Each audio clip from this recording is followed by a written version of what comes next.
Alright folks, how you doing? Papa Joe here. It's 1:15 in the AM where I'm at. I just microwaved me some sausages for a midnight food. And my 10-hour break will be up in about 15 minutes.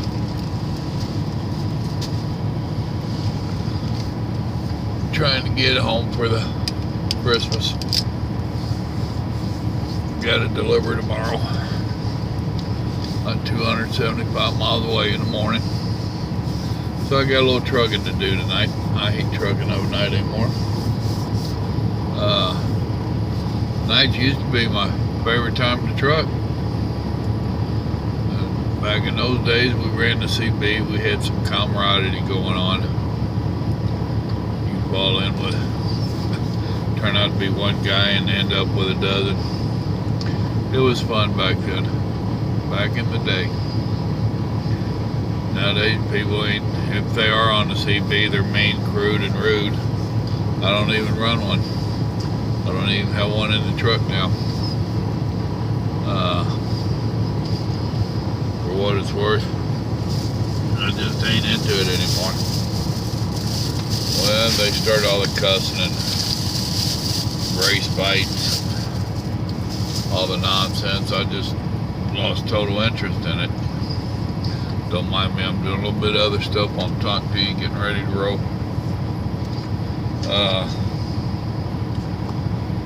I'm at what used to be one of my favorite little truck stops because I can smoke here. So, and it's places that I ain't never brought Mama to.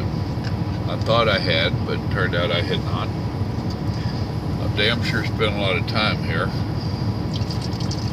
And they have terrible cell phone reception and internet reception inside. Even on their own. They have Wi-Fi, for what it's worth. And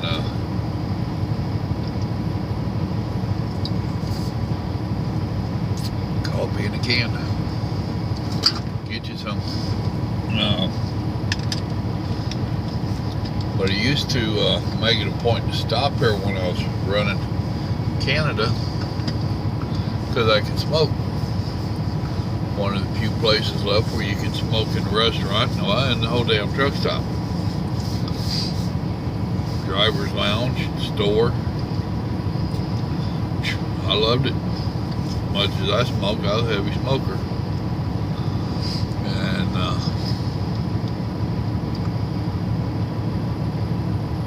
we was in there tonight. We sat in the no smoking section. I told the wife, damn, it smelled like an ashtray. I said, ain't that the proverbial other shoe? I ain't used to that.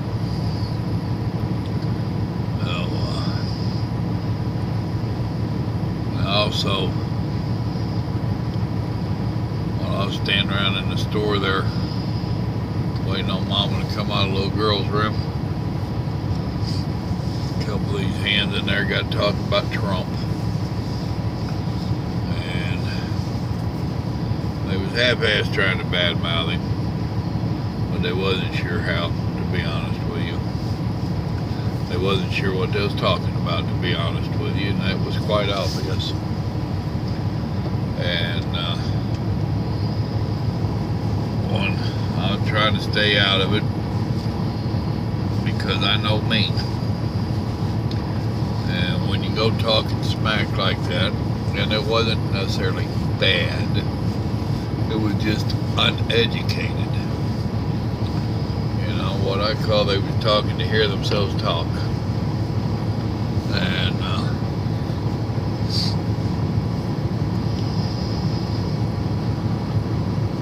Trump don't have any political experience. Another one's like, yeah, I know, I'm worried about that. And I'm like, that was, oh goodness, that's saying the battery's low on this. There we go. I didn't realize it was that low, but now it's charged, plugged in. But yeah, one was allowing how Trump didn't have any political experience at all, and the other one was concerned about it. And I said, hold on a minute, boys. I couldn't stay out of it no more. I said, do you know why they're so scared of Trump? Oh, no, not really. I said, because he openly admitted that he's been buying politicians for years. I said, and now he's going to work the other side of that fence. I said, so he might not have been a politician, but he does know a little bit about politics because he's bought a few.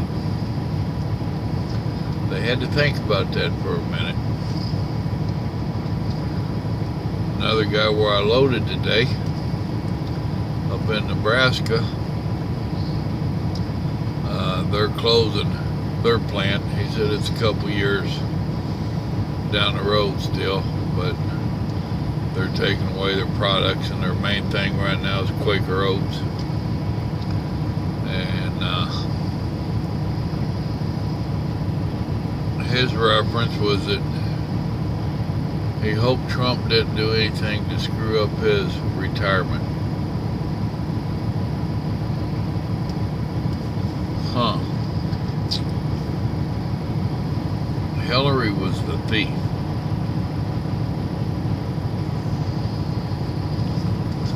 The government in general has been stealing our money out of our retirement, SSI and everything else for years, and this guy's worried about Trump.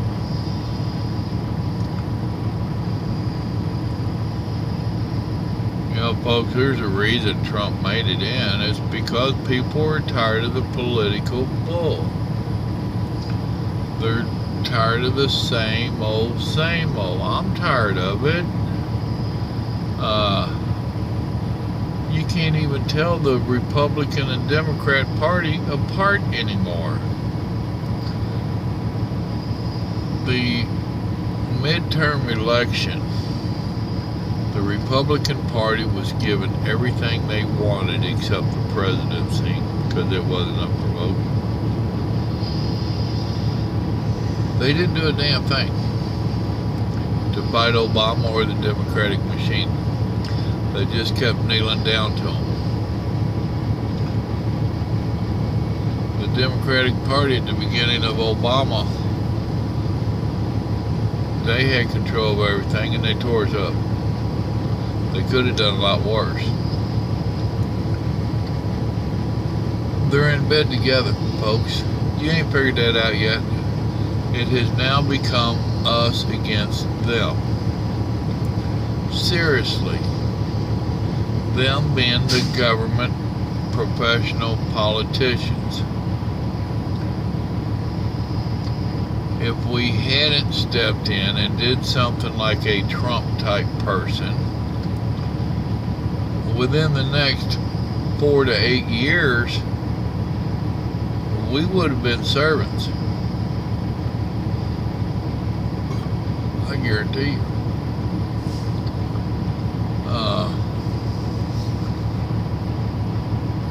Trump's a businessman.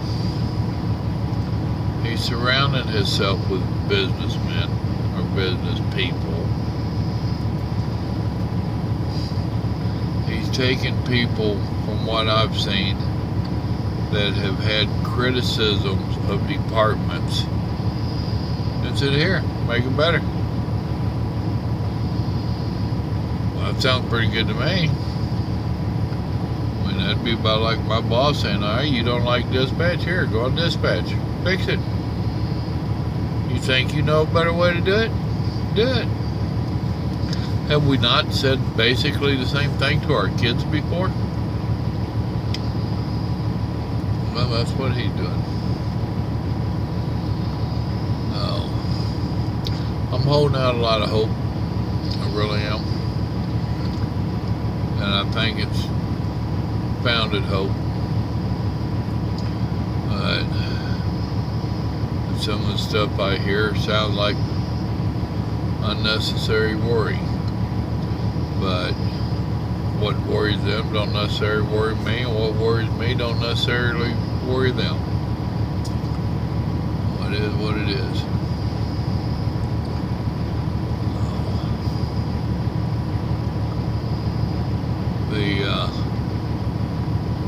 Yeah, you're gonna make it there, Big Truck. Keep going. I'm on a patch of, well, you can't call it snow because it never did snow. It was icing everywhere. I'm watching that truck pull off the fuel island. He's having to pull uphill. He was spinning a little bit. If y'all don't know how to use your power dividers, you need to learn. When we pulled in, it was just after 2 in the afternoon. And I circled way around here, and when I park, especially in the winter, I start setting myself up for my exit. Now this particular place is supposed to exit on the right down there, but this afternoon it was snow covered and someone had already slid in the ditch. Yet the inbound part of it was bare, or had been cleaned. I've been sitting here watching them go out that exit, debating on if I'll go out the exit or if I'll exit the entrance. It looks like when we first got here there was a truck in between them. Looked like he couldn't make up his mind. But since I've been up watching, that's like third truck that's went out the correct exit, so I might give it a whirl. I'll kick old power dividers in. So remember, if you're spinning out, you done waited too long. The YouTube channel is blowing and going big time. I don't understand why, but it is. 95 countries and like 1,200 views. It gives you a 48-hour reference window there. I'm like, wow. Didn't know that many people gave a shit what an old hillbilly had to say. And I'm going back and reading some of the comments that are being made on some of the older videos, mostly Make America White Again. And it blows me away how people call me a racist and a hater. It's like, did you even watch the video? How did you come up with that? And you know, I've made reference a few times about my Native American blood. And one old boy told me that I'm Native American about like he's Jewish. And if I was Native American, then I would know that before the whites came here, how the Indians clubbed each other over the head and all this. Guess what? Native American or not, I know about that. Guess what? I don't consider myself a racist. I don't consider myself a hater. I consider myself a realist. I live in the real world. I look at stuff with my eyes wide open.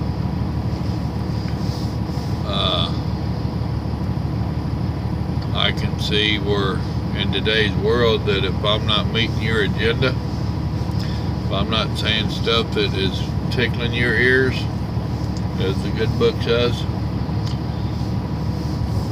and after the last few years of politics that we've had, I totally understand you gotta label somebody.